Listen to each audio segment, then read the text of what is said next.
Dans la dernière vidéo, je vous ai parlé des 3 choses qui m'ont vraiment plu dans mon parcours à l'école de santé des armées. Et bien dans celle-ci, je vais vous parler des 3 choses qui m'ont déplu et voire même traumatisé lors de mon passage à l'école de santé des armées.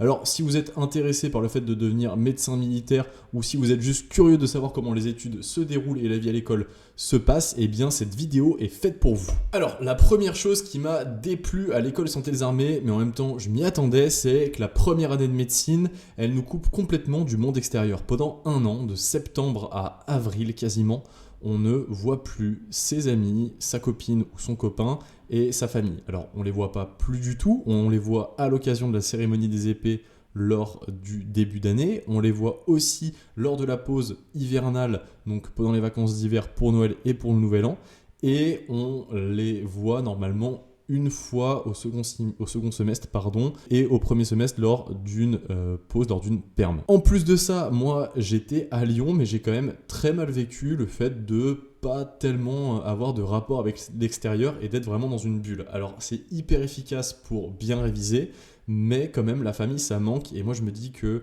je suis pas quelqu'un qui est très famille, même si je le suis quand même, et que j'avais cette chance d'être à Lyon, donc je pouvais rapidement les voir lors des permanences, mais ça m'a quand même manqué, je dirais, sur l'année de ne pas avoir ces liens sociaux habituels, même si ça m'a permis d'obtenir des bons résultats lors de la P1, et je ne sais pas si j'aurais été aussi efficace si j'avais été seul dans ma chambre chez mes parents pour réviser cette année. En plus de ça, j'étais dans une année particulière à l'école de santé des armées, c'était la période Covid, donc on n'allait même pas en amphi pour aller assister aux cours. Je sais qu'à Lyon-Est, c'est pas forcément obligatoire en première année, mais je suis pas sûr. Et à Lyon-Sud, par contre, c'est obligatoire quand on est en première année d'aller en amphithéâtre. Donc il y a un car qui nous amène tous les matins pour aller en cours. On n'a vraiment aucune sortie de l'école, quasiment. On n'avait pas le droit de sortir le week-end. C'était vraiment que sur l'école. Donc c'était assez dur pour le mental, mais ça a permis de bien se concentrer, ça a permis aussi d'être toujours à son bureau. Je sais que j'ai pas une mémoire auditive, donc le fait de pas aller en amphi, ça me manquait pas du tout et ça m'a fait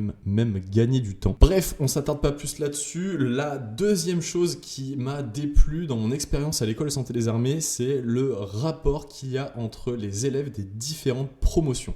Il y a une espèce de semi-hiérarchie, on va dire, entre les élèves, où les élèves de première année doivent le respect aux 2, 3, 4, 5 et 6e année, etc., etc., les deuxièmes aux 3e, 4e, 5e et 6e année, et ainsi de suite.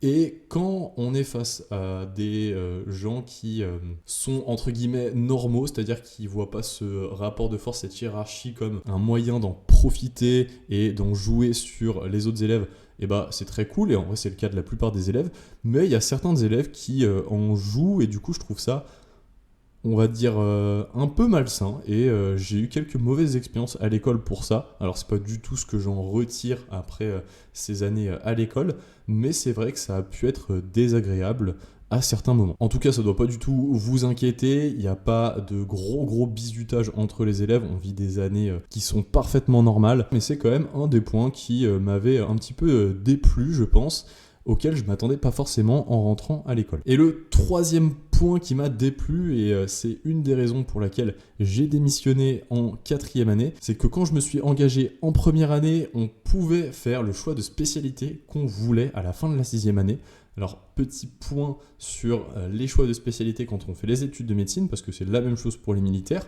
En gros, on a le concours en fin de première année qui décide si oui ou non on fait médecin. On accède donc à la P2, la deuxième année de médecine, qui suit du coup sur D1, D2, D3, D4. En début de D4, qui est la 6e année, on passe le concours de l'externat, les EDN, avec un concours écrit en octobre, fin octobre, et un concours oral courant mai.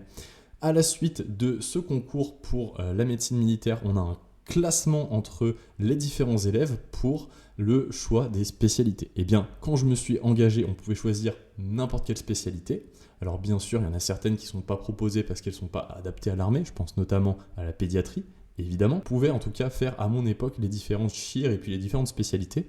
Et les contrats ont changé lors de mon passage en 2e année, et la donne, c'était que après ce concours de 6e année, on était forcément médecin des forces, qui est l'équivalent de médecin généraliste plus ou moins. En fait, c'est le fait d'évoluer au sein d'un régiment. Et donc, on devait forcément choisir la spécialité médecin des forces et évoluer dans une des villes de France avec un des HIA.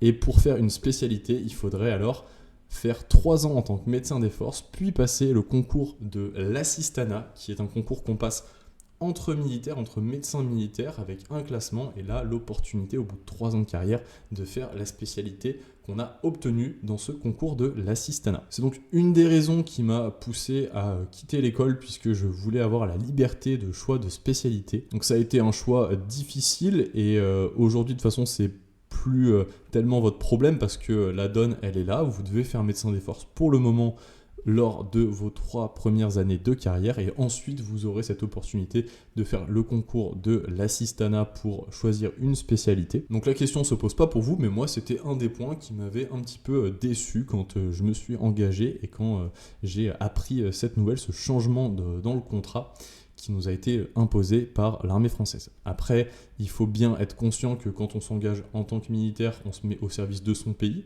de sa nation, et que il faut s'adapter, et que si notre désir le plus profond, c'est de servir sa nation, on doit faire passer ses choix perso après les choix de son pays. C'est naturel. Voilà, j'en ai fini pour cette vidéo. Elle est beaucoup plus courte que la vidéo d'hier parce que y a quand même beaucoup plus de points qui m'ont plu que de points qui m'ont déplu, mais je me devais quand même d'aborder ces quelques points qui m'avaient déplu à Lisa, parce que c'est bien d'avoir un spectre, on va dire, assez large avec les points positifs comme les points négatifs lors de ce parcours en tant que médecin militaire à l'école de santé des armées. On continue ce rythme de une vidéo par jour sur tout le mois d'août. N'hésitez pas à mettre en commentaire les sujets dont vous aimeriez que je traite. Ça peut être comment rentrer en tant que collatéral, donc lorsqu'on est dans les études supérieures, quelles sont les attentes des épreuves des écrits pour le PPA comme pour le concours ESA, n'importe.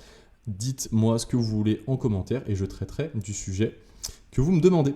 C'était Maxence, je vous dis à demain pour une nouvelle vidéo. Ciao ciao.